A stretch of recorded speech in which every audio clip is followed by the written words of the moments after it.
السلام علیکم ورحمۃ اللہ وبرکاتہ۔ میرا نام حافظ عبداللہ طارق وارسی ہے۔ میں امیر صاحب جناب حاجی سید احمد سعید رضوی وارسی مدظر علی سے اور سے 10 سال سے جڑا ہوا ہوں، اور الحمدللہ میں اور میری پوری فیملی عملاً فیضیاب ہوئی ہے اور ہو رہی ہے۔ آپ کی ذات میں نے ہمیشہ یہ دیکھا کہ آپ ہمیشہ لوگوں میں خیر اور آسانیاں بانٹتے ہیں، دکھ اور درد میں آئے لوگوں کی فریاد سنتے اور ان کو فوراً ان کے مسئلوں کا کوئی نہ کوئی حل عطا کرتے ہیں۔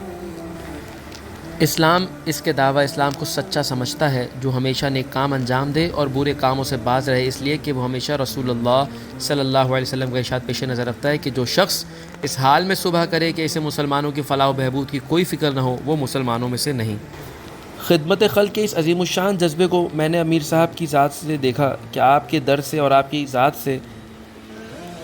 کہ آپ کے در پر کوئی بھی آ جائے آپ اس کو خالی ہاتھ کبھی نہیں بھیجتے۔ یہ خوبصورتی میں نے سیرت النبی صلی اللہ علیہ وسلم میں پائی کہ جن کی کوئی نہیں سنتا تھا وہ اس امید سے در رسول صلی اللہ علیہ وسلم پر آتے تھے کہ ہماری کوئی نہیں سنتا، محمد صلی اللہ علیہ وسلم تو ہماری سنیں گے۔ میں نے لوگوں کو امیر صاحب کے پاس بھی اسی طرح سے آتے دیکھا کہ جب ان کے تمام راستے بند ہو جاتے تھے، ان کو اپنے تمام ان کی تکالیف کا کوئی راستہ کوئی حل نہیں ملتا تھا، تو اس امید سے امیر صاحب کی خدمت میں آتے کہ ہماری درخواستیں تو کوئی نہیں سنتا،